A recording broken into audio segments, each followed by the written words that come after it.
আজকের এই সমাবেশ থেকে আমরা বলতে চাই, প্রতি বছর মে দিবস আসলে আমরা লক্ষ্য করছি, কি করছি আমরা দেখছি যে শ্রমিকদের মায়া কান্না, অর্থাৎ আমাদের নেতৃবৃন্দ শ্রমিকদেরকে নিয়ে নানা বক্তব্য কথা দিচ্ছেন।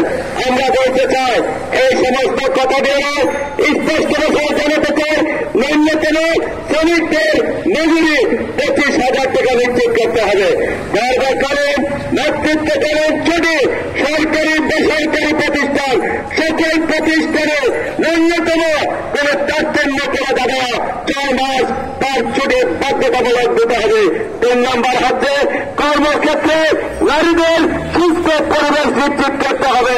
4র্থ নম্বর হচ্ছে তাদের আবাসন ব্যবস্থা নিশ্চিত করার মধ্যে দিয়ে বিভিন্ন প্রধানমন্ত্রী স্মার্ট বাংলাদেশ গড়ার স্বপ্ন দেখেন।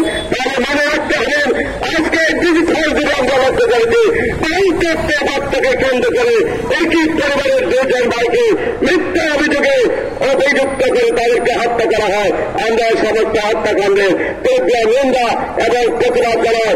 আসুন আগামী দিনে রাজপথে সংগ্রামে ঐক্যবদ্ধ আন্দোলনের মধ্যে দিয়ে সেখানে মানুষের অধিকার আদায়ের জন্য, শ্রমজীবী নিয়মিত মানুষের অধিকার আদায়ের জন্য আসুন আমরা ঐক্যবদ্ধ হই।